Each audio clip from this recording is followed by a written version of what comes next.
Rabbi shrah li sadri wa yassir li amri wahlul 'uqdatam min lisani yafqahu qawli. Allahumma faqihna fid din wa 'allimna ta'wil. Allahumma la ilma lana illa ma 'allamtana innaka antal alimul hakim. Allahumma zidna ilman nafi'an wa rizqan thayyiban wa amalan mutaqabbalan. Allahumma faqihna fid din wa 'allimna ta'wil. Amma ba'du, ibu-ibu yang dirahmati Allah, alhamdulillah kita bisa berjumpa di dalamnya Bu Indras dalam rangka untuk bermajelis dengan majelis yang terbaik di muka bumi, yaitu membaca atau mempelajari Al-Quran dan mengajarkannya. Dan pilihannya juga ulalam saya secara pribadi meyakini sebagai tafsir yang terbaik, yaitu Ibnu Katsir, karena kehati-hatian beliau dalam menafsirkan, karena ketelitian beliau dalam menafsirkan, sehingga akhirnya kitab-kitab yang seperti ini tidak perlu banyak diiklankan, otomatis akan teriklankan sendiri oleh isinya. Hanya kitab-kitab ulama yang baik dan benar itu dari masa ke masa itu dicetak terus. Tapi kalau kitab-kitab yang gak bermutu itu biasanya paling sekali dua kali cetakan dan itu selesai. Dan dalam ilmu tafsir khususnya di Indonesia itu perkembangannya bukan luar biasa tapi mengerikan, karena muncul tafsir-tafsir birroi, jadi tafsir yang menggunakan mimpi. Wah, itu udah paling parah. Makanya saya ada ngambil S2 tafsir di salah satu sekolah itu yang dia ya seperti itu modelnya. Akhirnya saya pun juga gak terlalu minat untuk lulus dari situ, jadi tinggal tesis gak saya kerjakan, karena saya kalau punya gelar dari situ malah malu mungkin, gak pantas gitu, karena apa gitu. Jadi hampir-hampir itu belajar di situ tuh gak pernah buka tafsir Mukatsir, itu gak pernah. Jadi yang dirujuk tafsir-tafsir orang liberal, tafsir orang-orang gak jelas itulah, dan yang dibahas tokoh-tokoh orang-orang gak jelas itu. Makanya pantas kalau di UIN Solo itu pernah ada doktor yang akhirnya juga lulus dari doktor, yang sekarang juga jadi dosen, yang jadi anggota MUI Sukoharjo juga itu membuat disertasi dengan tema Milkul Aiman. Jadi Milkul Aiman sebagai wasilah untuk menjembatani antara orang yang belum menikah karena belum punya kemampuan tapi haram untuk berzina. Nah, Milkul Aiman ini kalau dalam fikih itu maknanya atau artinya adalah kepemilikan budak. Memang dalam Islam itu syariat mengatur kalau budak wanita dimiliki oleh seorang laki-laki itu boleh digauli. Budak, sekali lagi budak. Jadi budak itu seseorang yang diperjualbelikan, yang statusnya bukan orang merdeka. Nah, hari ini di Indonesia kan nggak ada budak. Pak dosen itu disertasi di UIN Jogja, jadi beliau UIN Solo yang kuliah di UIN Jogja itu mengangkat tema Milkul Aiman, tapi diterapkan di Indonesia. Dari situ aja sebenarnya sudah nggak bisa. Tapi yang namanya orang liberal, seperti Coroni dan delalah ya sama guru-guru besar di sana yang diluluskan. Yang intinya di situ adalah orang-orang yang pacaran, orang-orang yang yang PDKT itu bisa menggunakan kaidah Milkul Aiman sehingga boleh dengan bagus. Dan parah lagi di kita itu biasanya kalau udah gelar itu dosen dan seterusnya itu dikasih kedudukan yang tinggi gitu kan. Nah, banyak beliau ada di MUI Sukoharjo. Jadi hal-hal seperti ini mengerikan sekali. Makanya ketika dengan memilih tafsir Ibnu Katsir, insya Allah ini tafsir yang ulalam saya meyakini paling baik. Walaupun banyak tafsir yang lain yang baik seperti Al-Qurtubi atau Bari dan seterusnya, tapi ala kulli hal ini masih juaranya yang saya pahami, karena kehati-hatian beliau dalam mentafsirkan. Beliau menggunakan kaidah ayat dengan ayat, ayat dengan hadis, kemudian ayat dengan pendapat para sahabat, para tabi'in. Insya Allah nanti akan dengan dapatkan. Nah, ibu-ibu yang dirahmati oleh Allah Subhanahu wa taala, saya mengestafet tugas dari Ustaz Sin dan Cak Sireng. Tak derenge Ustaz sinten?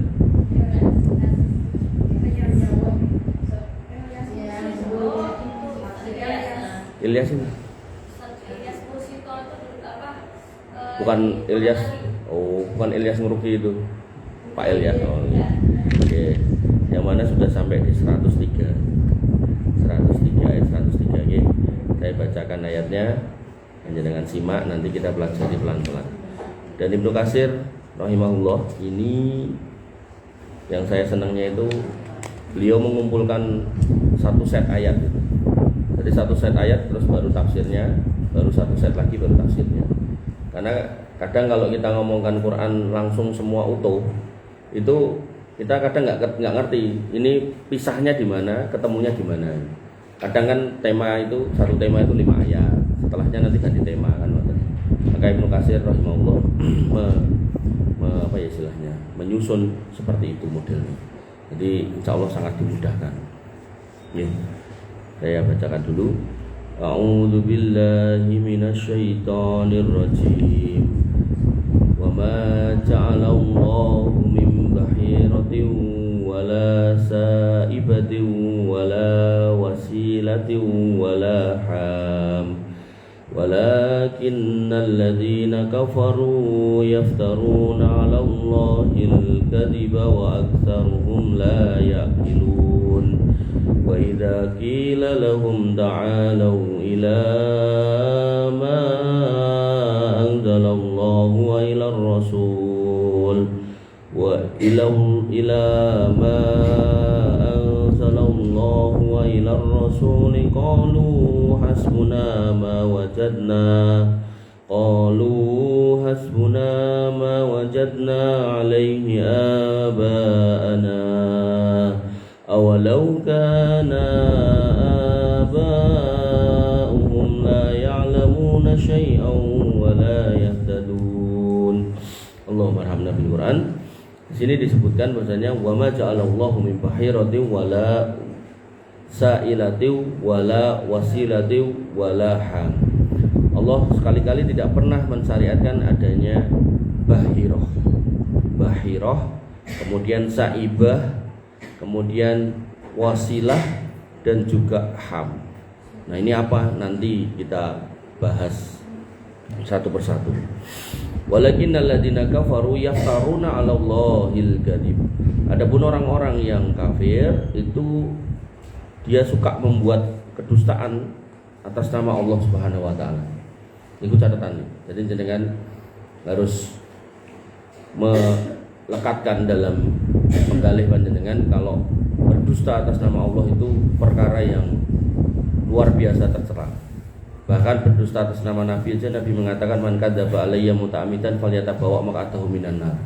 Siapa yang berdusta atas namaku, siap-siap duduk di neraka. Itu atas nama Nabi, apalagi atas nama Allah. Makanya dalam acara yang diyakini sebagai acara yang penuh keberkahan oleh sebagian kaum muslimin dengan merayakan kematian tokoh tertentu di Solo khususnya, itu kan pelaksananya ngomong wong sing rene ra mungkin dadi kere mergone menterine Gusti Allah, menteri keuangannya Allah itu hadir itu untuk bagi-bagi rezeki. Nah, itu kan kedustaan sekali gitu. Nah, maka ini harus dengan yakini. Sehingga ketika kita ngomong tentang Allah, kita harus hati-hati. Karena Allah sudah menyebutkan di sini, alladzina kafaru yaftaruna 'alallahil kadzib. Orang-orang yang kafir, langsung dikafirkan oleh Allah, itu punya kebiasaan, punya kelakuan berdusta atas nama Allah. Wa aksaruhum la yaqilun. Mereka kebanyakannya enggak mikir sampai sejauh itu konsekuensinya. Makanya orang-orang yang suka menyebar khurafat itu enggak mikir juga. Yang penting pokoknya ketok dapat pengikut banyak, pulang dapat duit banyak gitu kan. Jadi apapun dilakukan untuk mendapatkan itu semua.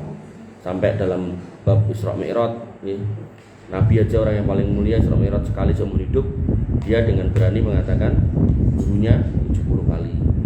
Kemudian nanti dalam bab surga neraka dia mengatakan kalau gurunya Habib Fulan bin Fulan itu pernah marah dan pengen memadamkan api neraka dan seterusnya.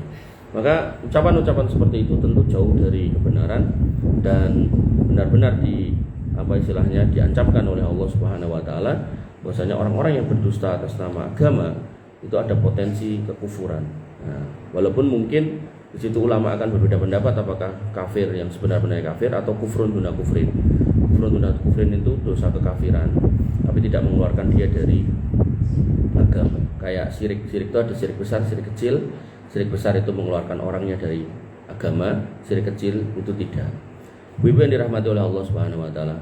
Wa idza qila lahum ta'alu ila ma anzalallah, ketika dikatakan kepada mereka ayo kita ngikut pada apa yang diturunkan oleh Allah Subhanahu wa taala, wa ila rasul, dan yang diturunkan kepada Nabi Muhammad SAW yaitu rasul, qalu, mereka mengatakan hasbuna, enggak, kami cukupkan apa ma wajadna alaihi abana, apa yang kami dapatkan dari nenek moyang kami, bapak-bapak kami. Awalau kana abauhum la ya'lamuna syai'an wa la yahtadun. Apa iya kalau bapak-bapak mereka itu enggak pernah tahu sedikit pun dan juga enggak dapat petunjuk terus mereka tetap mau ngikut. Makanya di sini Allah mengkritik, dan bahasa gini nih banyak. Makanya saya sering ketika menyampaikan sesuatu tentang akidah khususnya. Jadi Nabi SAW itu disepakati kaum muslimin, manusia pada waktu itu di Mekah sebagai orang terbaik akhlaknya. Tapi begitu ngomongkan akidah, maka Nabi SAW ini orang yang dicela. Dan disitulah saya pernah merasakan hal seperti itu, dan memang saya sering mendengar kalimat seperti ini. Ngopo wong iki ajarane mbah-mbah mbiyen. Bahasa-bahasa seperti itu loh. Jadi ketika kita sampaikan ini salah, ini keliru, ini enggak tepat. Lah ngopo wong iki ajarane mbah-mbah mbiyen, wong tinggal melu gitu kan. Maka hal-hal seperti ini perlu kita koreksi lagi, bahwasanya apa yang kita dapatkan dari orang tua kita, maka itu bisa kita terima ketika berkesesuaian dengan Al-Quran kali hadis. Tapi kalau tidak berkesesuaian, maka kita harus mengikuti yang benar. Itu kalau orang tua kita, apalagi bukan orang tua kita. Artinya misal panjenengan pernah dengar dari satu kajian, pernah nonton dari salah satu media misal gitu kan, ada orang yang mengatakan ini dan itu gitu kan. Maka hal-hal seperti itu perlu jenengan timbang dengan Al-Quran dan hadis. Nah, cara nimbangnya di mana? Di majelis ilmu. Makanya Allah selalu mengingatkan fasalu ahla dzikri in kuntum la ta'lamun. Tanyalah pada ahli dzikir ketika kamu tidak tahu. Nah, ahli dzikir di sini disebutkan pada ayat yang lain, inna nahnu nazzalna dzikra wa inna lahu lahafidun. Kami turunkan adzikra yaitu Al-Quran dan kami yang menjaganya. Nah, adzikra ini Al-Quran, maka ahli dzikir yaitu ahli Quran. Jadi jangan salah paham lagi, nanti tanya sama orang dzikir nanti ana wong wiridan ditekoki. Iki gumenge apa Pak? Tidak lagi wiridan. La ilaha. Terus lagi ada orang yang kemudian wiridan pakai tasbih yang gede-gede gitu tuh tambah gumun meneh. Iki berarti wong ahli dzikir tenan tekoki meneh gitu kan. Sampai puncaknya ada sebagian orang yang nanya enggak cuma nanya soal hukum syariat tapi nanya nomor togel segala macam. Nah, hal-hal seperti ini harus jenengan mengerti bahasanya ahli dzikir di situ bukan orang yang berzikir tapi ahli ilmu tentang agama bil khusus. Oke. Makanya sahabat Nabi itu didoakan oleh Nabi SAW, Allahumma faqihu fiddin wa alimhu ta'wil. Ya Allah, pahamkan dia tentang agama dan ajarkan dia tentang ta'wil. Nah, ta'wil di sini ta'wil tentang Quran. Karena setiap ayat itu kadang maknanya enggak letterlek seperti yang tertulis. Itulah yang disebut dengan ayat mutasyabihat. Jadi ayat itu ayat 2, muhkamat mutasyabihat. Muhkamat niku bunyinya itu maksudnya itu. Nah, yang mutasyabihat itu bunyinya itu ning maksudnya mungkin ada di dalamnya makna yang lain yang lebih luas. Makanya Nabi mengatakan, aku diberikan keutamaan dari Nabi yang lain itu 6 hal. Salah satunya jawamiul kalim. Jawamiul kalim itu kalimat yang ringkas tapi maknanya luas.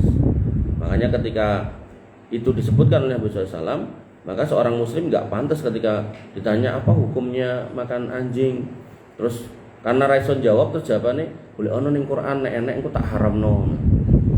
Dan kalau kayak gitu ya berarti semua nama binatang harus di Quran. Nah, Quran yang ada aja mungkin kita bacanya gak rutin, apalagi kalau isinya nama-nama binatang dan nama-nama tumbuhan gimana. Maka kaidahnya ya jelas, wa ma'atakumur rasulu fakhuduhu wa ma nahakum anhu fantahu. Apa yang diperintahkan ambil, yang dilarang jangan diikuti atau jangan dilanggar gitu kan. Nah, lalu apa kata Nabi tentang binatang bertaring? Kullu dinabin minasibai fa'akluhu haram. Setiap binatang yang punya taring makannya haram. Makanya hukum asalnya makan binatang bertaring enggak boleh. Binatang bertaring itu apa toh? Yo anjing, kucing, ular. Niku hukum asalnya nggak boleh singa, terus macan, belacan, gitu kan. Hukum asalnya tidak boleh. Tapi ketika ketemu dalil yang mengkhususkan, Nabi mengatakan ad-dubu minas soid, yang namanya haina itu bagian dari binatang buruan. Namanya binatang buruan berarti boleh dimakan. Haina ngertos? Jadi dia bukan anjing juga bukan harimau, bukan serigala juga. Nah, karena disebut khusus, maka di situ pengecualiannya. Artinya kalau jenengan ketemu sama orang-orang yang seneng makan daging anjing, maka katakan itu haram, sing entuk haina. Lah golek ning Afrika kono. Ya, hadisnya seperti itu. Artinya ketika secara umum nggak boleh, ada pengkhususnya. Nah, itu boleh gitu loh. Termasuk ketika ada orang bertanya, hukumnya anjing laut apa gitu kan. Maka Nabi mengatakan yang namanya air laut, tahurun ma'uhu wa hillu maitatu. Nah, anjing laut ini tinggal perdebatan ulamanya, ini termasuk binatang yang di laut atau enggak kan gitu. Kalau ulamanya berpendapat ini masuk binatang di laut, ya berarti memakannya boleh. Jadi dalil tentang taringnya dikhususkan lagi dengan keberadaannya di laut. Tapi kalau kayak orang yang nyebrang di Pulau Bawean, bawa sapi atau bawa kambing, kambingnya loncat ke laut terus mati, ya itu nggak masuk. Lah kan ini ya bangkai laut, ya enggak, itu dia awalnya darat terus kecemplung mati.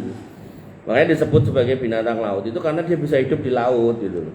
Itu, ngerti ya. Nah, adapun binatang tentang dua alam itu nggak ada dalilnya. Dilarangkan makan kodok bukan karena binatang dua alam, tapi karena ada larangan membunuh kodok karena kodok itu binatang yang bertasbih. Nah, ini. Maka begicot karena hukum asalnya semua makanan itu boleh kecuali yang ada larangannya. Itu kan dalam bab muamalah ya. Jadi dalam hidup itu kaidahnya cuma dua. Jadi jenengan itu sebenarnya nggak usah capek-capek ngapal hadis, ngapal ayat. Kaidahnya itu cuma dua. Kalau ngomongkan ibadah, al aslu fil ibadah at-tahrim ila madalla dalil ala wujubiha. Hukum asal ibadah, ritual itu nggak boleh kecuali ada perintahnya. Jenengan aja ngomongin apa mawon, silakan nanti dites. Artinya jenengan mau nyoba nanya tentang ibadah apa, nanti saya tanya itu ibadah apa bukan. Nah, yang kedua, muamalah, al aslu fil muamalah al ibahah. Hukum asal muamalah itu boleh semuanya. Ilama dalil ala tahrimiha, kecuali ada dalil yang melarangnya. Termasuk muamalah di situ pekerjaan, makanan, minuman. Nah, kembali ke tadi begicot. Begicot larangannya secara khusus ada enggak? Berarti kan semua makanan boleh nih. Begicot secara khusus ada enggak larangannya? Enggak ada. Maka kaidahnya kembali kepada kalau makanan haram itu yang pertama ada dalilnya, kemudian yang kedua ada kategori yaitu al-khaba'is, menjijikkan. Pertanyaannya jenengan gilo napa mboten? Nah, kalau jenengan enggak gilo atau masyarakat sekampung itu emang doyan, itu bagian dari uruf, maka berlaku kaidah al-ada al-muhakkamah. Apa yang menjadi kebiasaan selama enggak bertentangan dengan syariat maka diperbolehkan. Contoh misal, saya punya santri itu tinggal di Ngawi di tengah hutan jati. Itu mereka kalau musim hujan itu punya kebiasaan makan laron gitu. Nah, sing guyu kita tahu. Nah, banyak punya kebiasaan makan laron. Nah, orang lain mungkin pas makan laron ya gila gitu loh. Maka ya yang gila ini jangan dipaksakan untuk makan. Jadi hukum asalnya laron nggak apa-apa, tapi begitu sudah masuk level gila, maka sebaiknya jangan. Nah, yang nggak gila ya silakan, mau nggak ada larangannya gitu. Makanya, gitu. Kenapa? Tututnya kayak begituan nih gitu, yang kecil lagi kan mirip lagi makanya lagi. Tutut tak nggak keluar lendirnya. Semua binatang yang kayak gitu pasti ada lendirnya. Nggak keluar karena jenengan nemonin pun matang mesti resiki. Yang anak sing dari awal jekel terus sing mecahi sing ngumbai mesti ada itu. Binatang itu tuh yang model begitu mesti ada lendirnya. Makanya kembali ke kaidah haramnya kan nggak ada, maka hukum asalnya boleh. Karena hukum asalnya boleh, maka kaidah pengkhususnya jenengan gila apa enggak gitu. Kalau jenengan gila ya stop, kalau enggak ya nggak apa-apa, silakan.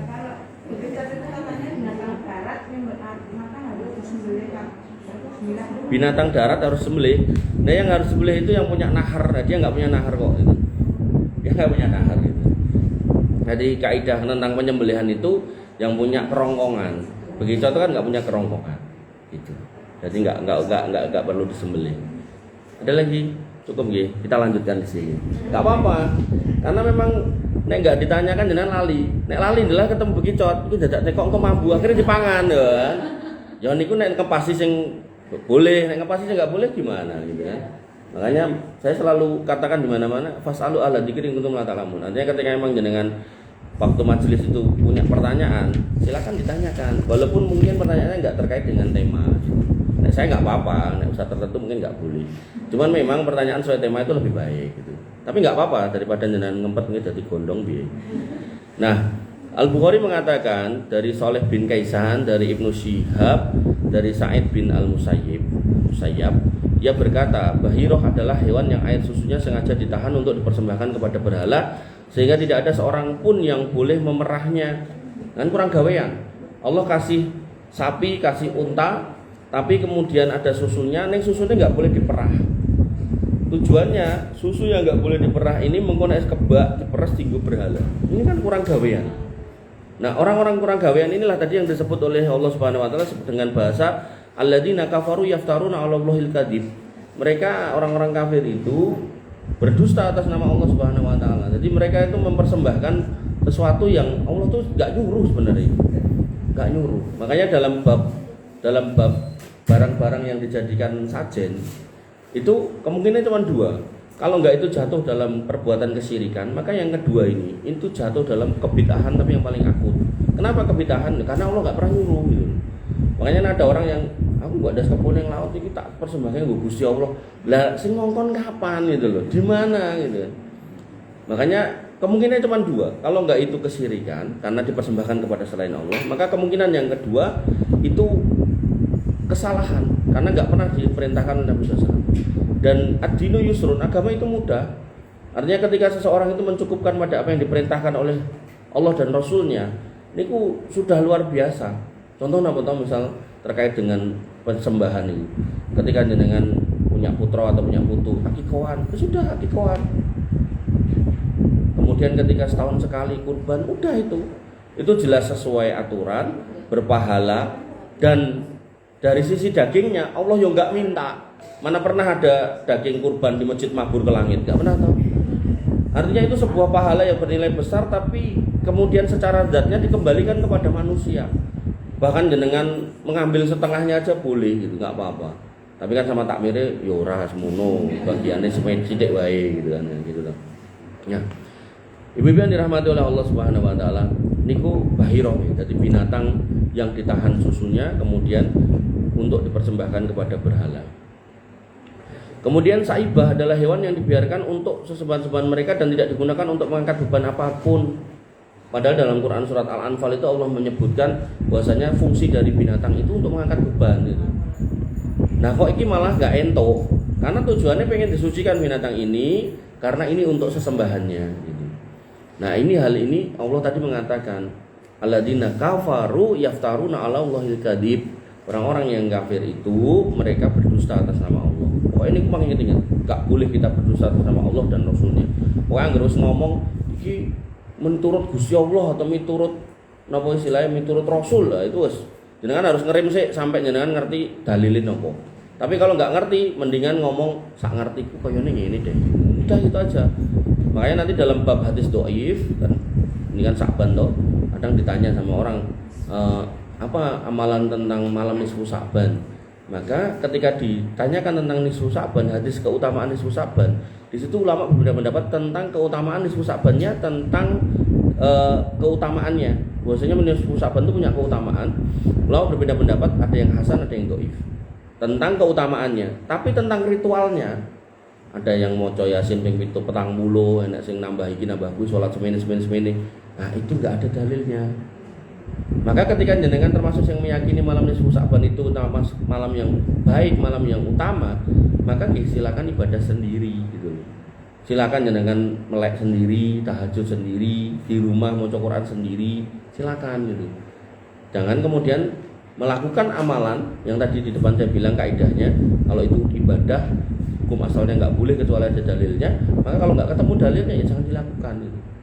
Makanya kalau kita ditanya tentang emang nek maca iki larangane ndi gitu, kayak model Abu Jada gitu kan. Emang nek ngucapke selamat Natal larangane ndi gitu. Ya salah.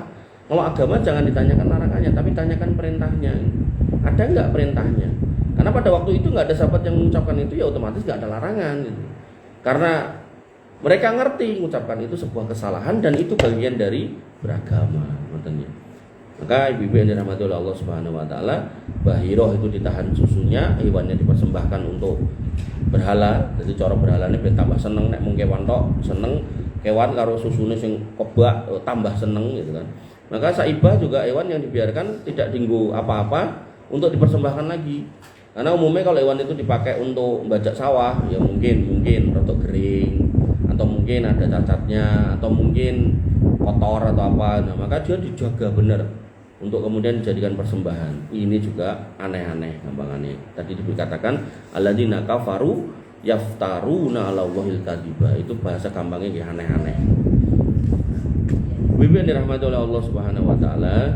Kemudian Sa'id bin Al-Musayyib mengatakan, Abu Hurairah radhiyallahu berkata, Rasulullah SAW bersabda, aku melihat Amru bin Amir Al-Khuzai menyeret ususnya di neraka, sebab dialah orang yang pertama mengajarkan adanya saibah.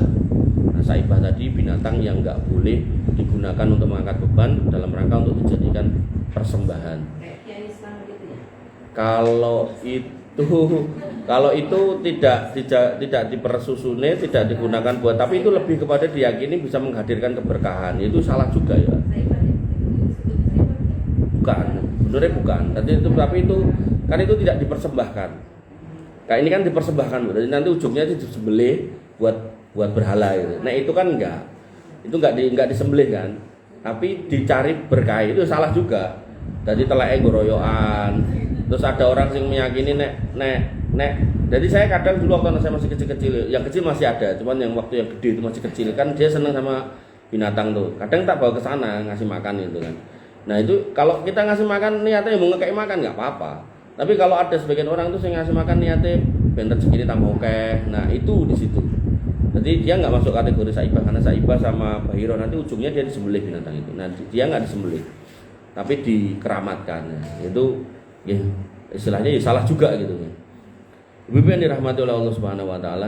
Nah, Amru bin Amir Al-Khuzai ini tokoh yang ngajari kesyirikan dan ngajari tentang saibah ini, dan Nabi melihat ususnya niku terburai niku napa nggih? Nglewer-nglewer metu, diseret ning neraka. Makanya ada satu kampung itu dulu bapak saya itu ngisi Jumatan di situ. Tapi begitu masuk tokoh dukun tapi ngerangkep jadi kiai gitu kan. Jadi sepraktek perdukunan tapi ala kiai gitu kan. Nah, dia mulai gitu kan, mulai membuat acara. Buat acara. Iki tanggal semene kudu digawe ngene ning kuburan iki. Yang sendang lala ya ada kuburan ada sendang di kampung itu. Wah, sendangnya dipugar, dibuat pokoknya macam-macam gitu kan. Ya sudah, bapak saya merasa sudah kalah suara, ya udah mundur bapak saya. Nah, maka bapak ibu-ibu yang dirahmati oleh Allah Subhanahu wa taala, ketika manusia itu sudah gila tentang dunia. Dan saya kan iseng begitu ceritanya itu saya iseng. Penggaweannya foto wong kae jane. Apa mung wong cuman buruh ning pabrik. Oh ya mungkin kuwi sebabnya. Maksudnya ya dia buruh di pabrik kan gajinya udah ketahuan UMR gitu kan. Bahkan pabrik tertentu gajinya di bawah UMR gitu kan. Nah, maka otomatis kan ada kebutuhan tambahan. Nah, mulai kalau pengen kawin meneh gitu kan, anaknya nambah gitu kan. Nah, sehingga yang terjadi dia perlu menambahkan pos masukan. Cara logika toren niku ketika keran keluarnya makin banyak, maka keran masuknya ini harus diperbesar atau diperbanyak kan gitu.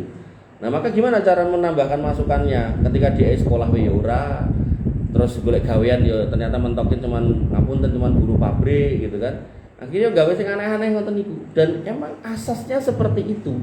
Makanya Nabi SAW pernah mengabarkan tentang 3 fitnah sebelum Dajjal muncul. Niki insya Allah jenengan ratau krungu. Insya Allah gitu. Artinya nanti kalau ada yang pernah krungu jenengan mengacu. Nabi pernah mengabarkan 3 fitnah. Yang pertama fitnah itu tadi lali malah. Yang pertama fitnatul akhlas. Fitnatul akhlas ini sahabat bertanya, ya Rasul itu apa? Kata Nabi, al-harabu wal harbu, yaitu kondisi di mana manusia itu diperangi lalu terusir. Enten mboten? Orang yang diperangi terus terusir. Enten mboten? Nah, nggih niku. Zaman dulu enggak ada. Kenapa? Karena zaman dulu misal Madinah niku ten mriki. Niku nek meh perang janjian, yuk ketemu ning Luas Gentan, perang ning kono. Jadi orang yang di sini enggak kena efek. Tapi sekarang enggak begitu kemudian meh merangi perumahan apa Gentan Raya, wes langsung diucapke bom ke sini, otomatis anak-anak, ibu-ibu, mbah-mbah kena semua. Niku fitnatul akhlas. Nah, fitnah yang kedua niki insyaallah jenengan yo urung tahu. Ada yang udah dengar yang tadi itu fitnatul akhlas. Mau niki sepaket soalnya akhlas. Kemudian yang kedua fitnatus sarok. Fitnatus sarok. Jadi as-sarok itu Nabi mengatakan tentang as-sarok niku apa? Ajabani amril mukmin in asobatu sarok sakaro. Menakjubkan urusan orang beriman kalau dapat sarok itu bersyukur. Berarti sarok itu kan kondisi baik, dengan dapat duit, dapat cucu, dapat bantu, mungkin dapat rumah baru, dapat hadiah mobil dari suaminya gitu kan. Itu kok ke pengangguran gede-gede gitu kan, gelang kalung 2 kilo misal gitu. Nah, itu kok Nabi mengatakan menakjubkan urusan orang beriman ketika dapat asarok, dapat kenikmatan dia bersyukur. Tapi Nabi dalam hadis tentang fitnah tusarok menambahkan kata fitnah di depan. Di mana fitnah dalam bahasa Indonesia itu artinya menuduh tanpa bukti, tapi kalau dalam agama fitnah itu nggih bisa bermakna secara khusus syirik, tapi secara umum itu adalah kondisi yang bisa mengancam harta, jiwa, kehormatan, bahkan agama. Makanya nanti fitnah itu ada dua.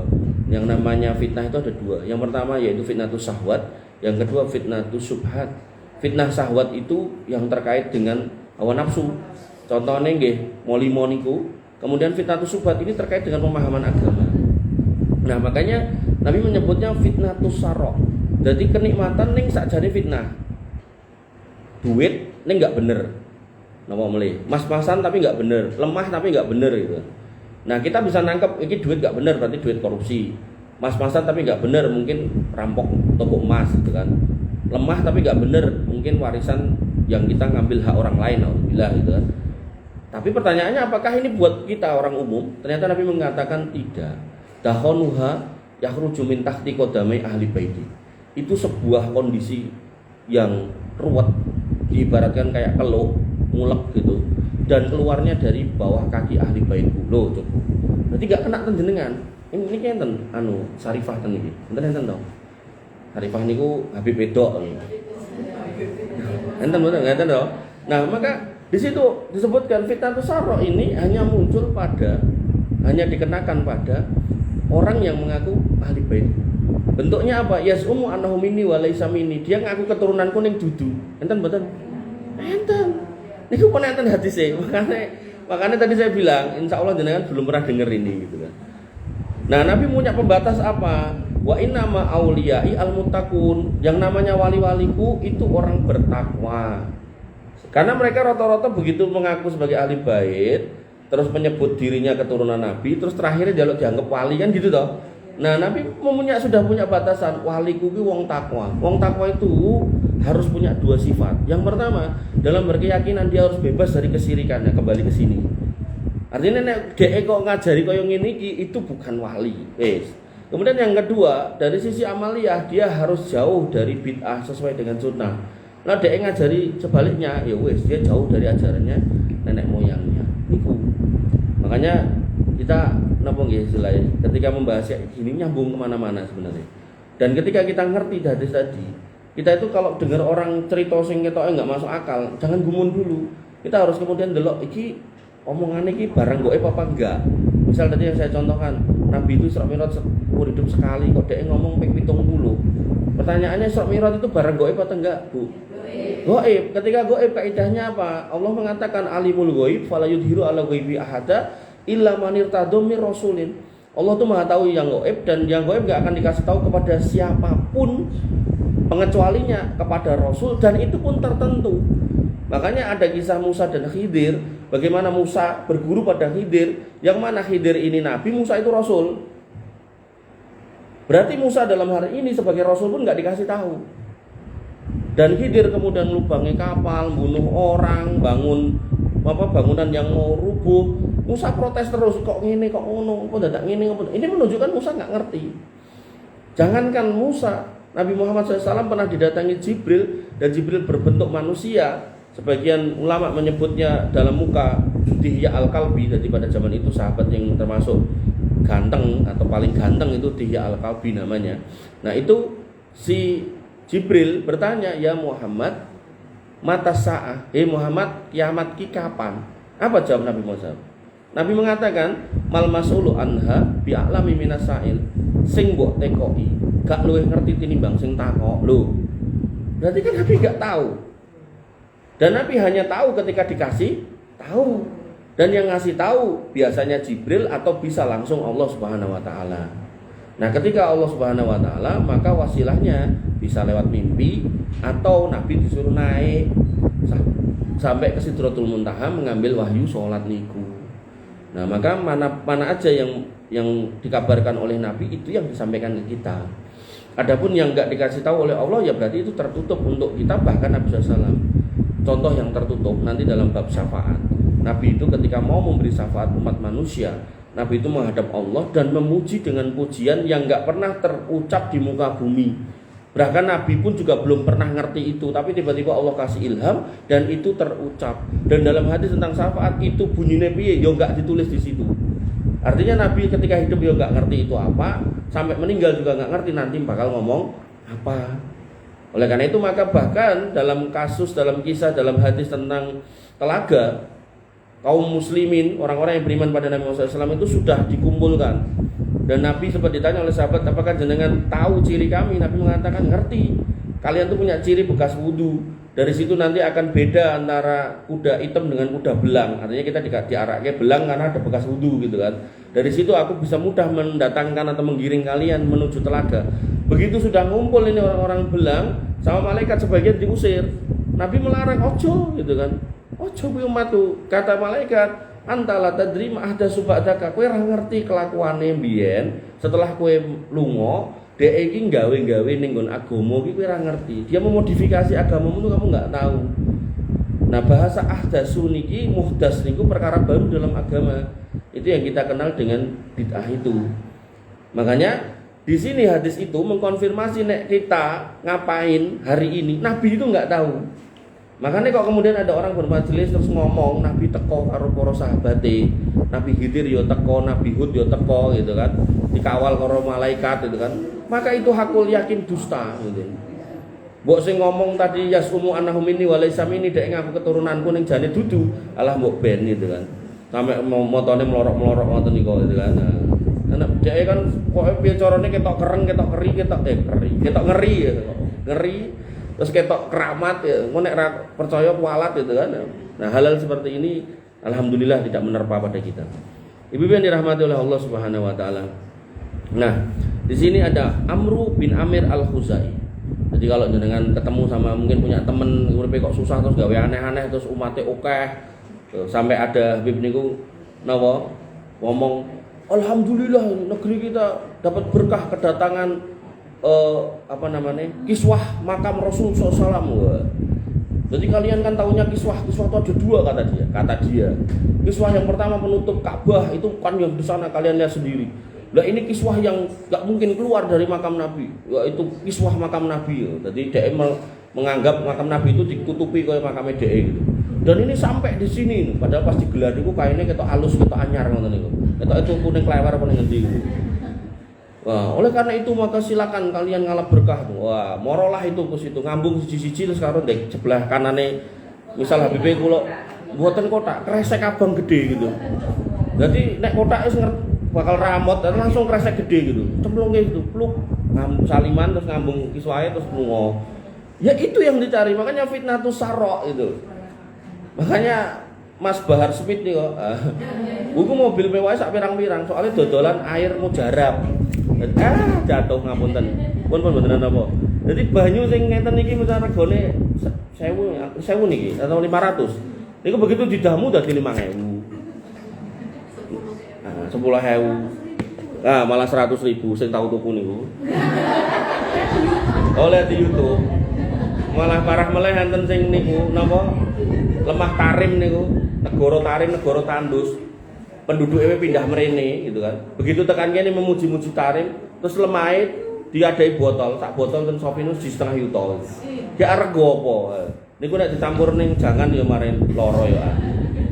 Ya itulah orang-orang yang tadi dulu dikatakan di sini yaftaruna 'ala Allahil kadzib. Ya dia berdusta atas nama Allah dan Rasulnya. Nggih, lanjut. Itu kan jam pinten nih? Jam 10 nih. Sedangkan wasilah adalah unta betina yang anak pertama dan keduanya itu betina. Jadi disebut wasilah Di sini dalam kasus per binatang kurbanan itu yang anak pertama dan keduanya itu betina dan biasa membiarkan dijadikan persembahan untuk berhala-berhala. Jika anak pertama dan keduanya jenis kelaminnya betina tanpa diselingi anak jantan, nah itu disebut dengan wasilah. Jadi anak 1 dan 2 itu betina, maka itu wasilah. Nah akhirnya mboknya dikorbankan dinggo berhala. Kemudian ham adalah unta jantan yang menghamili unta betina dalam jumlah tertentu. Setelah itu ia dipersembahkan kepada berhala-berhala dan dibebaskan dari mengangkat beban. Tinggal kesepakatannya. Oh ini disebut ham nek ping 10 metengi kurma unta gitu kan. Jadi wah ngawin pisan meteng, pindho meteng. Wah berarti iki untane iki jos iki. Karena jos istimewa pejantan tangguh, nah, maka kita sepakati nek ping 10 kita korbankan. Tujuannya apa? Mereka mengkorbankan itu biar mendapatkan balian loh sebenarnya, biar mendapatkan keselamatan, biar mendapatkan limpahan rezeki kan gitu-gitu. Nah, keselamatan dan limpahan rezeki itu dalam tauhid namanya tauhid rububiyah, sifat-sifat ketuhanan, sifat-sifat roh yang itu hanya bisa dimiliki, perbuatan itu hanya bisa didapati dari Allah Subhanahu wa taala. Makanya nanti dalam bab Dajjal itu bisa mendatangkan hujan. Tapi bukan karena Dajjal punya kemampuan itu, karena Allah mengizinkan. Nah itu loh. Makanya nanti dalam bab kesirikan ada orang datang ke dukun minta pesugihan kok sugih. Bukan dukunnya sih marai sugih, karena Allah sedang menjadikan dia fitnah agar orang itu tersesat. Lah kok Allah senang orang sesat mboten? Agar orang itu bisa mikir bahwasanya liyabluwakum ayyukum ahsanu amala. Mana di antara kamu yang amalnya terbaik? Contoh misal, kenapa masjid itu kalau sholat itu jamaahnya enggak banyak? Karena kalau kemudian Allah memberikan hukuman buat yang nggak sholat tiba-tiba stroke, insya Allah masjid itu mesti kabeh kebak, gitu. Makanya nggak berlaku tadi ayat liyabluwakum ayyukum ahsanu amala. Allah pengen tahu mana di antara kamu yang amalnya terbaik. Nah amal terbaik berdasarkan ilmu didapat dari majelis ilmu. Begitu kemudian belajar diyakini, itu yang disebut dengan ilmu yakin. Begitu yakin itu dipraktekkan, itu yang disebut hakul yakin. Nah ketika diamalkan di atas ilmu, itulah yang kemudian menjadikan keimanan. Orang yang beriman di atas ilmu muncullah kecintaan. Nek wis cinta disiksa kaya ngopo tetap bertahan di atas akidah yang benar. Makanya dalam kisah Masyitoh, tukang sisirnya Fir'aun, ketika dia menyisir rambutnya Fir'aun, dia mengucapkan bismillah, anaknya kok lho nyebut jenenge pakku. Ora, iki Tuhanmu ya Tuhanku. Loh, laporke pakku lho. Akhirnya dilaporkan sama bapaknya. Kemudian dikasih tahu, "Kowe nyembah Tuhan lain lagi no, Tuhannya Allah namanya, itu Tuhan saya, Tuhan kamu, Tuhan kita semua." Oh ya wis nek ngono karepmu. Anu kayak patung sapi sing sama tembaga kayak dicairke. Begitu sudah cair, kemudian wis kowe nyemplung kok. Anak yang kecil, sing gede-gede tadi wis lah surgole gitu kan, nduk gitu. Tinggal yang kecil ini ragu. Tiba-tiba anaknya ngomong, "Bu, lanjut." gitu. Nyemplung. Dan ini yang kemudian disebutkan Nabi SAW, bayi-bayi yang lahir bisa berbicara. Nonton. Ibu ini pinter-pinter ya. Ibu-ibu yang dirahmati oleh Allah Subhanahu wa taala, setelah itu dipersembahkan kepada berhala. Maka ia tidak boleh untuk mengangkut apapun, dan unta seperti ini disebut alham. Jadi ham tadi bisa menghamili sekian kali dan sukses dan tidak dibolehkan untuk mengangkut beban apapun. Kemudian disebutkan lagi oleh Imam Al-Bukhari tentang Amru bin Amir Al-Khuzai. Beliau mengatakan Nabi SAW bersabda dalam hadis riwayat Bukhari nomor 214, disebutkan bahwasanya kata Nabi SAW, aku melihat neraka jahanam saling melahap satu sama lain. Jadi api bulat-bulat nih kalau ini kan melahap satu sama lain. Dan aku melihat di dalamnya ada Amru bin Amir Al-Khuzai yang menyeret ususnya. Dialah yang pertama kali mengajarkan adanya saibah. Oke. Ibu-ibu yang dirahmati oleh Allah Subhanahu wa taala. Kemudian riwayat lain lagi dikatakan oleh Ibnu Jarir dari Abu Sholih dari Abu Hurairah radhiyallahu anhu, ia berkata, aku mendengar Nabi SAW bersabda kepada Aqsam bin Al-Ja'un, "Hai Aqsam, aku melihat Amir bin Luhai bin Qom'ah bin Hindif menyeret ususnya di dalam api neraka. Dan aku tidak melihat satu orang pun yang paling mirip dengan orang itu kecuali kamu." Jadi secara muka mirip kamu. Kemudian si Aqsam pun berkata, "Apa jenengan khawatir kemiripan itu akan membahayakan aku, wahai Rasul, kok jenengan ngabari saya seperti itu?" Nabi menjawab, "Enggak, sebab kamu orang beriman sedangkan dia orang kafir. Dialah yang pertama kali merubah-rubah agama Ibrahim, mengajar membenarkan adanya binatang bahiroh, saibah dan ham. Hadis ini mengkonfirmasi nek ajarannya nggak cuma saibah tapi ada juga bahimah tadi, kemudian ada juga ham tadi. Yang intinya Allah memberikan kenikmatan berupa binatang itu jane bisa diperas susunya, dimanfaatkan tenaganya, disembelih dagingnya, tapi kemudian setan membisiki manusia untuk justru dipersembahkan kepada selain Allah. Kemudian Imam Ahmad mengatakan dari Al-Ahwas, dari Abdullah bin Mas'ud dari Nabi SAW, beliau bersabda, sesungguhnya orang yang pertama kali mengajarkan adanya binatang saibah dan menyembah berhala adalah Abu Khuza'ah Amr bin Amir, dan aku melihat dia menyeret usus neraka. Dan masih banyak hadis-hadis yang serupa dengan itu. Ini sampai jam 10 Bu? Nggih. Oh nggih. Baru pembukaan kesekatan. Nggih. Nggih. Kemudian dalam sebuah riwayat lagi dikatakan di sini bahasanya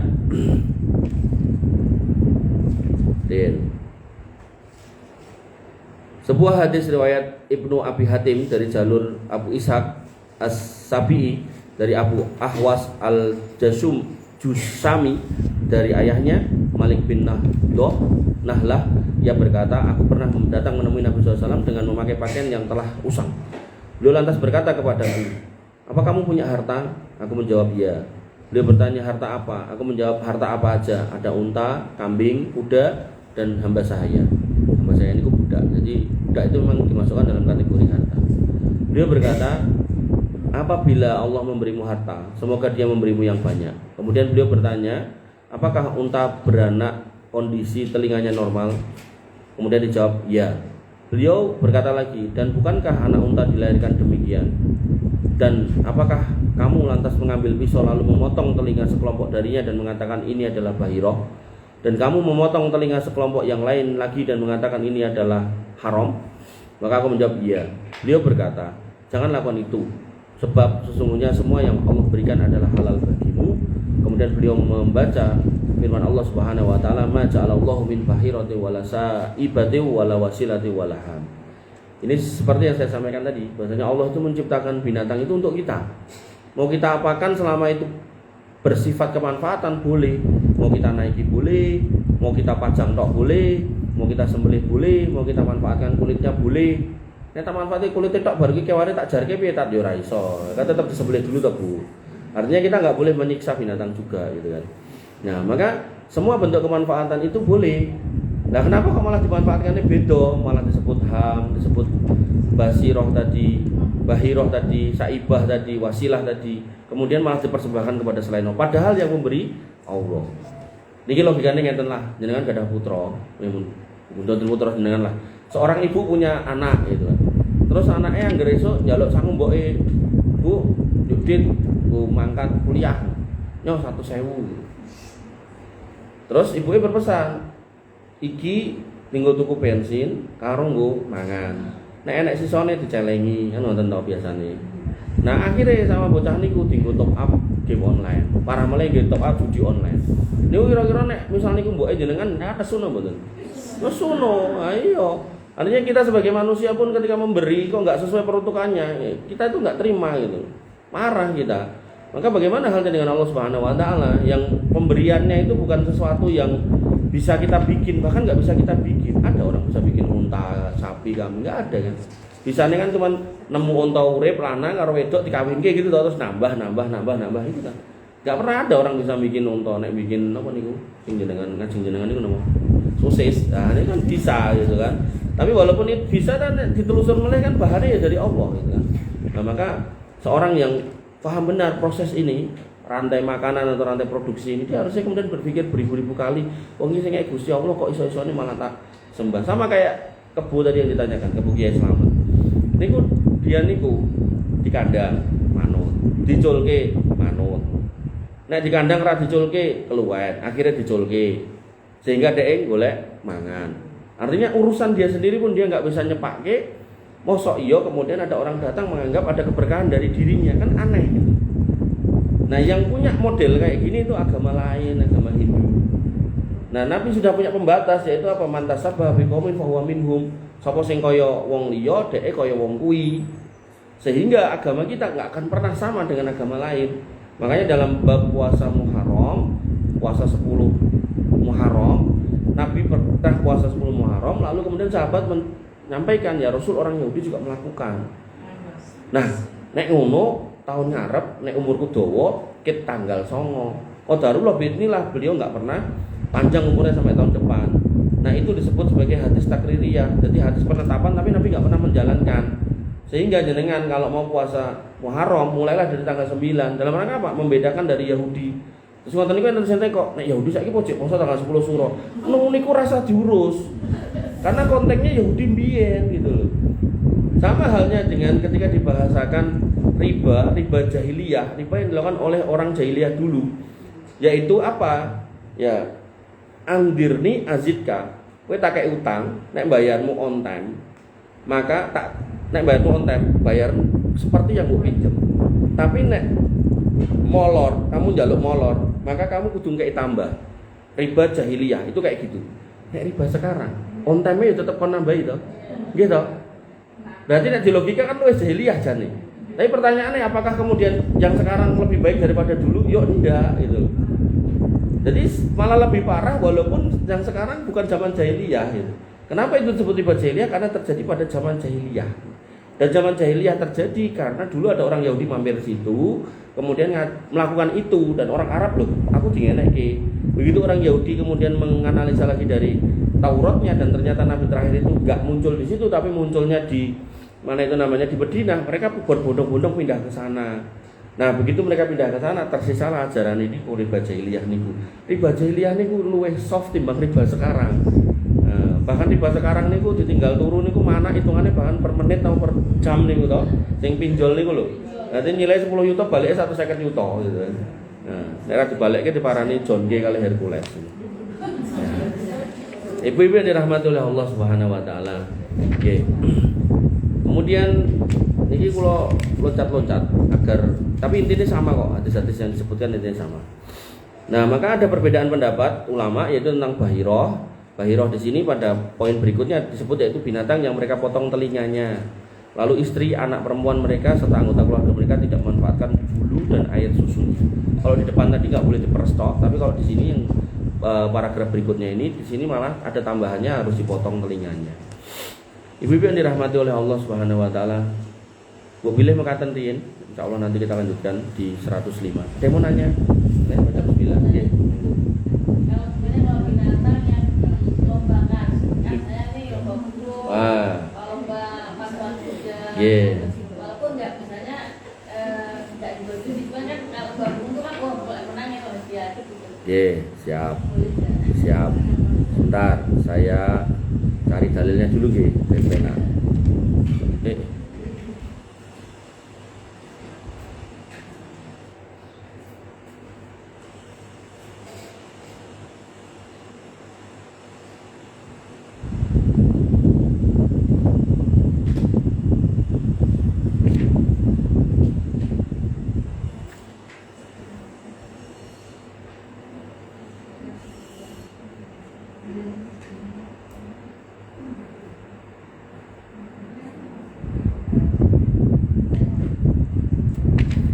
Nah, niki. Jadi Nabi mengatakan perlombaan nggih, nek jenengan ngomongin lomba yang bisa dikasih hadiah. La sabaqa illa fi naslin au khaffin au hafirin. Tidak boleh ada perlombaan yang berhadiah sifatnya kecuali lomba memanah, berkuda atau menunggang unta. Memanah, berkuda, menunggang unta niki kenapa dibolehkan? Karena di situ memang diperlukan untuk keterampilan dalam jihad. Artinya, ketika lombanya ini maka boleh dikasih hadiah. Bahkan dalam beberapa kitab fikih muamalah terkait dengan transaksi, mungkin nanti jenengan bisa tanyakan ke Ustaz Ridho. Nah, itu boleh orangnya patungan. Jadi misalnya ini ajeng lomba berkuda, nyatus, sing menang gitu, sing numpuk dipek, kan sudah kayak judi. Tapi dikecualikan pada 3 itu: memanah, berkuda, dan menunggang unta. Nah, karena ini dalam rangka jihad, maka nanti terkait dengan ayat jihad, pergilah kalian sebagian, tinggallah sebagian untuk liyatafaqahu fiddin. Maka nanti musabaqah dalam konteks agama itu juga diperbolehkan. Contoh lomba tilawatul Quran, lomba hafalan, lomba namanya pidato anak-anak kecil itu, lomba apa yang berbau-bau keagamaan itu boleh, ada hadiahnya. Nah sisanya kayak burung, jihad nganggo murai batu. Kalau teng omah kula nggih murai batu, saya punya peternakan murai batu, tapi saya nggak pernah ikut lombanya. Itu kan rata-rata orang yang datang gitu, beli tiket entah 50 entah 40 gitu kan. Nah nanti total pesertanya kan oke, misal panitianya bikin gantungan 50 gitu kan. Nah nanti entah setengah entah 2/3 nih itu dijadikan hadiah, sisanya buat panitia. Otomatis itu ada yang kalah ada yang menang, itu judi. Dalam konteks burung kan burung nggak digunakan untuk jihad kan, nggak ada orang perang bandem-bandeman burung kan nggak ada gitu. Nah maka karena itu nggak ada, ya, maka itu berarti judi. Termasuk mancing yang ikannya lele misal sekilo 20.000, karena itu diperlombakan tiketnya 200.000, wah hadiahnya 30 juta gitu kan. Nah caranya biar menang, nanti dapat yang paling berat kan gitu. Nah, paling berat ternyata cuma 20 kilo misal, kepancing 20 kilo, hadiahnya 2 juta, 20 kilo bagi 2 juta, 20 kilo dibagi 2 juta, pinten per kilo ini, pokoknya larang. Jadi kan sekilo 100.000 gitu, padahal ikannya mungkin sekilo cuma 20.000 atau 30.000 gitu kan. Nah maka seperti itu tidak diperbolehkan. Jadi termasuk misal lomba nopo itu lasan nonton niko. Nah itu nggak boleh kalau patungan. Bolehnya gimana? Sponsorship. Makanya terkait dengan lomba burung tadi harusnya sponsorship. Misal ini majelis taklim Ahlul Jannah, menyponsori gitu kan, nah, patungan ngumpul di 3 juta, garo-garone kan gantang manuk gitu kan, itu terus dihadiahke yang menang gitu kan, nah, boleh gitu kan, kalau modelnya kayak gitu. Tapi kalau modelnya pesertanya yang kemudian keluar duit, maka itu nggak boleh. Jadi perlombaan itu yang dibolehkan hanya 3, memanah, berkuda, sama pacuan unta, pacuan unta. Dan orang judi niku saiki macam-macam. Nek zaman dulu niku balapan anjing, enten, adu anjing enten, adu ayam enten, sapi. Nah mungkin yang jenengan belum pernah lihat niku balapan ayam tapi di air. Jadi treknya digawe, terus kayak banyu, terus pitike kon mlayu. Pokoknya aneh-aneh. Dan itu tergantung kelas ekonominya. Saya pernah ketemu niku sekumpulan ngapunten tukang becak.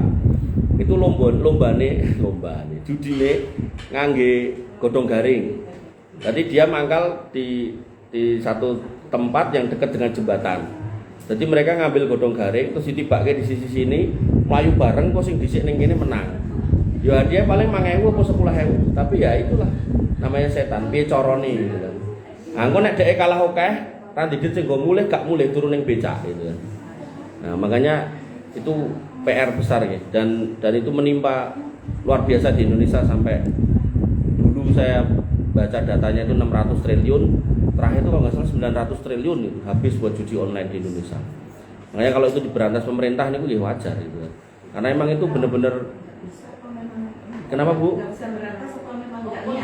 Ya sekarang masih lebih baik. Kalau jadi waktu belum disuruh Pak Prabowo untuk berantas itu kan saya sudah melihat fenomena itu parah, saya ceramah kemana-mana itu ya temanya judi online. Kalau masjid itu belum pernah tak sampaikan tentang judi, saya sampaikan. Tapi kok kemudian naik terus grafiknya itu, ternyata saya terus mikir, ternyata si judi udah tau ngaji gitu kan. Makanya lagi termasuk aparatnya nggak ngaji kan. Nah akhirnya begitu Pak Presidennya yang nyuruh diberantas sedemikian rupa, ya paling nggak kita secara data kita sudah melihat ada pengurangan lah gitu. Soal kemudian sudah total apa enggak ya Allah alam, namanya setan, dia akan berusaha terus untuk jualan kan. Nah, ada lagi yang mau nanya? Nggih, monggo pripun. Nggih, yang 3 niku sing paling bahaya. Namanya fitnatud duhaima. Jadi fitnah duhaima niku fitnatus subhat. Nabi sampai mengatakan itu akan menimpa kalian semuanya. Kalian semua akan kesenggol. Sik, kula bacake wae iki. Saya tuh nek ngajar niku nggih sebenarnya enggak terlalu banyak hafal hadis itu. Biar plong jenengan. Iya.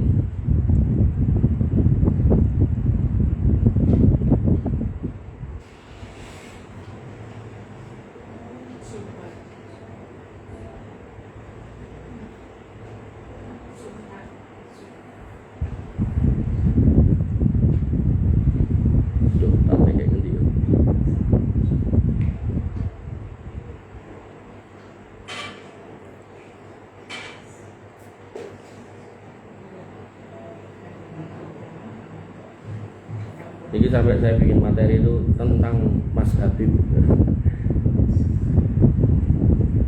Tapi guys, saya nyampaikan ini cuman enggak semua, tercuil-cuil. Nah, fitnah yang ketiga itu menimpa kita semua. Namanya fitnatud duhaima. Kata Nabi, la tada'u ahadan min hadhil ummah illa latomat hulat matan. Tidak akan meninggalkan seorang pun dari umat ini kecuali akan kena. Kita semua kena. Saya pun kena. Jenengan dia kena. Cuma nanti respon kenanya beda-beda.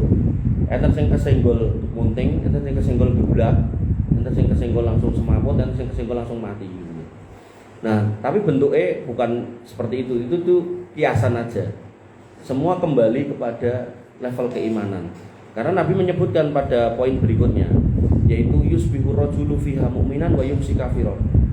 Nah, saya bahasakan geblak mati dan seterusnya itu, tapi membahasakan di sini akan menyebabkan orang yang nggak punya filter yang baik itu akan paginya berjumpa dengan kamu beriman, sorenya jadi kafir. Sampai kata Nabi, hatta yasiron nas ila kustotoin, manusia itu terbelah dua, kustotin imanin la nifakofi, orang iman tanpa kemunafikan, wa kustotin nifakin la imanafi. Sebagian setengahnya orang yang beriman nggak ada orang yang munafik nggak ada imannya. Nah, maka dalam kasus ini saya pernah mendapatkan ketika Natalan di dalam dunia online, ya, itu ada 8 atau 7 ulama Indonesia yang membolehkan. Padahal kita sama tahu, bahkan dalam satu kajian saya ditanya oleh seorang bapak itu, bukankah ada dalil di Quran tentang itu? Saya jawab nggak ada. Ayatnya ini, bukan itu maksudnya. Nabi nggak pernah memahami itu, sahabat nggak pernah memahami itu, tapi nggak pernah melakukan itu. Ulama-ulama 4 itu juga nggak pernah nyontohkan seperti itu. Tiba-tiba kok nongol kayak gitu. Makanya tadi di depan saya beri catatan, tafsir di Indonesia itu luar biasa, bukan luar biasa bagus, tapi luar biasa mengerikan gitu. Makanya ketika ini pilihan ini, alhamdulillah gitu kan. Nah, maka Bibi yang dirahmati oleh Allah Subhanahu wa taala. Kenapa kok kita semua kesenggol? Karena sumber fitnahnya ada di sini loh. Jadi jenengan misal pun ngaji ngene iki, jenengan tekok sama saya, apa hukumnya selamat Natal? Gak boleh, haram, tak jelasin bla bla bla, runut misal gitu kan. Atau misal jenengan minta tolong bahas itu, saya bahas materi saya susun runut gitu kan. Mulai jenengan. Sret delok ngono. Oh boleh, delokne boleh. Sate sitok tok iki sing boleh iki tak hitungno saya nek 13 ngono. Berarti sate kae salah iki ijma ngono. Ijma siapa? Ijma ulama Indonesia gitu kan. Dan orang yang berisma tentang itu, kata Nabi SAW, burung makan bangkai itu nggak akan berkumpul kecuali dengan sesamanya gitu. Artinya ya orang model ngono ya mesti ngumpul gitu kan. Makanya dengan ketemu wonten terus tok koncone ya mesti padha gitu kan. Makanya kalau niku fitnah duhaimah, dan ini yang tak bahasakan paling mengerikan tuh karena kita semua kena. Kalau yang fitnatul akhlas itu yang kena kan orang-orang tertentu yang diserang secara fisik. Nah, kemudian fitnatul syara ini kan tadi bahasanya khusus buat para orang yang mengaku sebagai ahli bait. Ya parahnya ya orang-orang Islam yang gak punya filter yang ikut. Cuman secara bahasa ini tadi kan khususon buat ahli bait. Nah, cuman ada yang menarik yang saya tadi terlewat terkait dengan fitnatul syara. Itu ada ciri zamannya. Ciri zamannya apa? Disebutkan di sini bahwasanya summa yastolihun nas ala rajulin kawarikin ala dilain. Nanti nek fitnah syara itu terjadi dan hari ini terjadi gitu. Maka kamu akan mendapati manusia itu dipimpin oleh orang yang tulang panggulnya, tulang pinggangnya ini itu ada di tulang rusuk. Yang berarti itu orang cacat. Jadi jenengan wong normal dipimpin wong cacat. Enak ra? Bu, ada apa enggak, Bu? Oh, lali deh. Enggak usah nyebut nama. Saya ada apa enggak itu? Ada. Di mana? Di sini. Nabi ngomong tentang Arab terjadiane ten mriki lho, coba. Termasuk fitnatul syara. Niku kabeh-kabeh niku ning Yaman ra payu, Bu. Tekan kene lho payu disobyo-sobyo, dicucuk cantenge. Abape payu kalau nanti kena gojekan didamu 10.000 berarti nek didoni 100.000 gitu. Bahkan para lagi nek ABP ten luar ning ten India dan Pakistan niku damune ora sitok-sitok, di Indonesia sih rada mending sitok. Men mriku ora sitok. Dadi kabeh niku orang-orang sing merasa punya penyakit dan pengen dapat keberkahan dari ababnya itu siji nganggo mic ngoten niku terus karo dekne kalau niku tasbih. Itu karo tasbih buyang-buyang ngene. Kaya wong kejang step ngono. Wah, luar biasa. Makanya pentingnya bermajelis ilmu, jangan sampai jenengan itu kena fitnatus saro atau fitnatus duhaimah. Niki nek ditarik ke depan, berawal dari fitnatus duhaimah subhat yang luar biasa, muncullah tokoh-tokoh nggak jelas itu. Akhirnya nanti dalam hadis yang lain Nabi SAW menyebutkan bahwasanya akan datang masa bahwasanya kalian itu idza tabayatum bil inah, jual beli sudah pakai metode inah yaitu riba, kemudian wattabatum adnabal baqari, dan kamu tuh mengikuti ekor-ekor sapi, waraditu bizar'i, dan kamu tuh fokus dengan pertanian alias kamu tuh sibuk dengan dunia, maka Nabi mengatakan sallallahu alaikumud dulal, Allah akan liputkan kalian dengan kehinaan, la yanzi'uhu hatta tarji'a ila dinikum, enggak akan dicabut kehinaan itu kecuali kamu balik kepada agamamu, majelis ini. Nah ini kena diklopkan dengan hadis ini.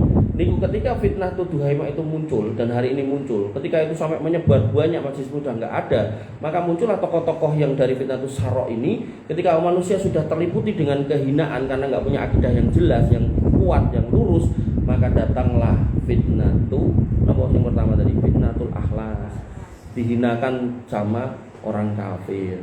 Nah terus sebagian kaum muslim bertanya, loh emangnya wong Palestina mereka akidahnya nggak kuat? Akidah mereka baik insya Allah. Tapi memang di sana itu negeri yang terpilih untuk terjadi seperti itu. Kalau sudah seperti itu konteksnya, maka rumus ini nggak berlaku di sana. Jadi jangan sampai ini dipaskan yang kono berarti akidah kono rusak ini boten. Akidah di sana insya Allah baik-baik aja. Cuman gitu, di sana itu memang negeri yang terpilih harus terjadi seperti itu. Kenapa? Dengan terjadinya seperti itu, mereka terusir, lemah kosong. Orang Yahudi dari mana-mana dimasukkan, dan itu dalam rangka coro roda itu berputar menuju tujuan yang satu, yaitu apa? Berkumpulnya mereka di sana ben wong Islam mengkone akhir zaman boleh ini rakangelan. Dong boten. Ya, karena memang itu ceritanya gitu loh. Jadi memang ada kesedihan atas proses yang terjadi, tapi kita juga harus melihat ada kebaikan mungkin di situ, yaitu apa? Terpilihnya mereka sebagai orang-orang yang mati syahid. Orang-orang yang mati syahid, Bu, nanti setelah Nabi memberikan syafaat, terus para Nabi suruh memberi syafaat, para Rasul suruh memberi syafaat, orang-orang yang mati syahid itu kan kayak syafaat. Dan dalam hadis disebutkan minimal 70 orang, gitu. Makanya dalam kasus orang Palestina, misalnya kemarin yang meninggal itu, pinten ceritanya ini totalnya, terakhir belum ada ngikuti. Misal 500 ribu pengen 70 berarti kan pinten itu 35 juta kan. 35 juta orang mungkin mereka akan berikan syafaat gitu. Oleh karena itu maka dibalik kesedihan pasti ada hikmah. Kayak ibu-ibu yang keguguran atau anaknya meninggal ya sedih pasti. Ya tentu pas sedih ini kita biarkanlah dia terlalu dalam kesedihannya sebentar itu. Tapi nanti kalau sudah mungkin 3 hari 4 hari, nah kita kasih tahu, insya Allah putramu ngenteni ning surga kan gitu. Dan bahkan sampai dalam bahasa tentang janin itu sampai janinnya digunakan untuk narik ibu loh. Bapak ewe orang disebut itu ibu gitu kan. Nah makanya ada keutamaan. Ini bukan berarti terus memang terus tak pateni wae, nggak boleh gitu. Itu semua proses normal gitu kan. Seperti orang Palestina juga terus Yahudi ini patenon aku ya enggak gitu. Mereka yang bertahan di situ menjaga negerinya, kok telah dibom, dirudal segala macam, ya itulah yang terjadi, dan itu memang bagian dari sunatullah yang harus terjadi. Dan ketika kita melihat tadi kembali liyabluwakum ayyukum ahsanu amala, di mana posisi kita ketika saudara kita seperti itu. Makanya dalam majelis-majelis itu apalagi kalau Ramadan itu di haram niku enten witir, di situ ada kunut, itu para imam mesti mendoakan mereka. Pasti setiap hari, setiap tahun. Cukup ya? Ada lagi? Ada lagi. Nah, ada lagi mesti enak meneh ini. Perlu doa apa enggak? Iya. Dan terus dengan doa nambah 5 menit neh berarti. Tutup dengan doa nggih, panjenengan aminkan, mudah-mudahan Allah memberikan keberkahan buat pertemuan ini. Bismillahirrahmanirrahim. Alhamdulillahirabbil alamin, hamdan syakirin, hamdan na'imin, hamdan yuafi ni'amahu wa yukafi mazidah. Ya Rabbana lakal hamdu kama yanbaghi li jalalika wa 'azimi sultanik. Rabbana lakal hamdu anta nurus samawati wal ardi wa man fihinna wa lakal hamdu. La ilaha illa anta subhanaka inna kunna minadh dhalimin wa illam taghfir lana wa tarhamna lanakunanna minal khasirin. Allahumma ighfir lil muslimina wal muslimat wal mu'minina wal mu'minat al ahya'i minhum wal amwat. Innaka sami'un qaribun mujibud da'wat wa ya qadiyal hajat. Rabbana zalamna anfusana wa illam taghfir lana wa tarhamna lanakunanna minal khasirin. Rabbana ighfir lana dzunubana wa liwalidina warhamhum kama rabbawna shighara. Allahumma ighfir lahum warhamhum wa afihim wa anhum wa akrim nuzulahum wa wasi' madkhalahum waghsilhum bil ma'i was salji wal barad. Allahumma taqabbal minna siyamana wa qiyamana wa ruku'ana wa sujudana wa takhassana wa tadarruana la ilaha illa anta subhanaka inna kunna minadh dhalimin wa illam taghfir lana wa tarhamna lanakunanna minal khasirin. Allahumma ballighna Ramadan, Allahumma ballighna Ramadan, Allahumma ballighna Ramadan ya arhamar rahimin irhamna waghfir lana ma qaddamna wa ma akharna wa ma a'lanna wa ma asrarna wa ma anta a'lamu bihi minna la ilaha illa anta subhanaka inna kunna minadh dhalimin wa illam taghfir lana wa tarhamna lanakunanna minal khasirin. Rabbana hab lana min azwajina wa dhurriyyatina qurrata a'yun waj'alna lil muttaqina imama. Allahumma ij'alna muqimina shalah min dhurriyyatina rabbana wa taqabbal du'a. Allahumma ij'al hadzal baladan aminan mutma'innan warzuq ahlahu minas samarati wajnubna wa banina an na'budal asnam. Allahumma amina fi awtanina wa aslih a'immatana wa ulata umurina. Allahumma aslih auladana wa aslih azwajana wa aslih ummahatana wa abana wa aslih asdiqana wa ikhwanana wa akhwatana wa aslih asatidana ya arhamar rahimin. Rabbana hab lana minas solihin, Rabbana hab lana minas solihin, Rabbana hab lana minas solihin wajma'na fi zumratil muwahhidin wa adkhilna jannata jannatin na'im ya arhamar rahimin. Allahumma ansuril ikhwanana al-mustad'afina fi kulli makan. Allahumma ansuril ikhwanana al-mustad'afina fi Filistin. Allahumma ansurhum wa sabbit aqdamahum wa wafiq alaihim sabra ya arhamar rahimin. Allahumma inna nas'aluka al-jannah wa ma qarraba ilaiha min qawli wa amal wa na'udzubika minan nar wa ma qarraba ilaiha min qawli wa amal. Ya hayyu ya qayyum bi rahmatika nastaghits aslih lana sha'nana kullahu wa la takilna ila anfusina tarfata 'ain. Allahumma kfina bihalalika an haramik wa aghnina bifadlika amman siwaka ya ghaniyyu ya hamid. Allahumma asbi mardana wa qdi duyunana. Allahumma aksir amwalana wa aksir auladana wa barik lana fima ataitana ya arhamar rahimin ya dzal jalali wal ikram. Rabbana la tuzigh qulubana ba'da idh hadaitana wa hab lana min ladunka rahmah innaka antal wahhab innaka la tukhliful mi'ad. Allahumma ya muqallibal qulub tsabbit qulubana 'ala dinik wa ya musarrifal qulub sarrif qulubana ila ta'atik. Allahumma ihdina siratal mustaqim siratal ladzina an'amta 'alaihim ghairil maghdubi 'alaihim waladdallin amin. Allahumma arinal haqqa haqqan warzuqna ittiba'ah wa arinal batila batilan warzuqna ijtinabah. Allahumma inna na'udzubika minar riba wa na'udzubika minad dain wa ghalabatid dain wa qahrir rijal wa na'udzubika minal ma'sami wal maghram ya ghaniyyu ya hamid. Allahumma inna na'udzubika min su'il akhlaq wa na'udzubika minasyirki wad dhulmi wan nifaq wa na'udzubika minar riya' was sum'ah wal kadhib wa na'udzubika min su'il khatimah wa nas'aluka ya khairar raziqin husnal khatimah. Rabbana atina min ladunka rahmah wa hayyi' lana min amrina rasada. Rabbana atina ma wa'adtana 'ala rusulika wa la tukhzina yaumal qiyamah innaka antas sami'ud du'a innaka la tukhliful mi'ad. Rabbana atina fid dunya hasanah wa fil akhirati hasanah wa qina adzabannar wa qina adzabannar wa qina adzabannar wa qina adzabannar. Wa akhiru da'wana alhamdulillahi rabbil alamin. Sallallahu ala nabiyyina Muhammadin wa ala alihi wa sahbihi wa sallim ajma'in. Akhirul kalam. Assalamualaikum warahmatullahi wabarakatuh. Waalaikumsalam.